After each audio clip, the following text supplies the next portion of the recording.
वारकऱ्यांसाठी नेहमी एक पाऊल पुढे असणारे श्रीमंत वारकरी न्यूज।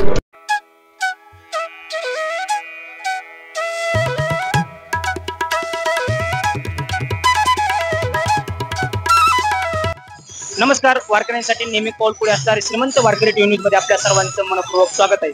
आज आपण श्री संत ज्ञानेश्वर महाराजांच्या संजीवन समाधी मंदिरामध्ये आपण या ठिकाणी आलेलो आहोत। या ठिकाणी येण्याचं प्रामुख्याने कारण म्हणजे आज असणारं श्री संत ज्ञानेश्वर महाराजांचं प्रस्थान आणि दरवर्षी आमचे परभणीचे लाडके खासदार बंडोबास आपल्या बरोबर आहेत।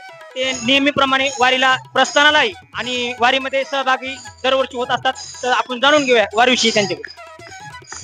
वारीबद्दल आज माऊलीच्या सोहळ्याचं प्रस्थान होतं, म्हणजे ऐसा सुख सोहळा स्वर्गी नाही असं म्हणल्याप्रमाणे एकदा तरी माणसानं ह्या जीवनामध्ये अनुभवावा माऊलीचा सोहळा, त्याला कळल नेमकी काय माऊलीची महिमा आहे। आणि म्हणून दरवर्षी आम्ही नित्य नियमाने या ठिकाणी माऊलीच्या सोहळ्याच्या प्रस्थानाला उपस्थित असतो।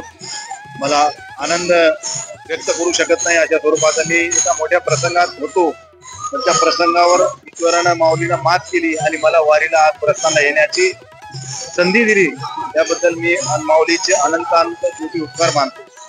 माऊलीला तुम्ही काय मागाल? आता सध्या वारी सोहळा चालू झालेला आजपासून वारीकडे काय मागणं असेल? मी वारीत एवढंच मागेल की या राज्यातला शेतकरी सुखी समाधानी हो, चांगला पाऊस पडो, चांगलं धान्य पिको आणि बळीराजा सुखी राहो, एवढीच एक मुख्य मागणी करीन मी ईश्वराला।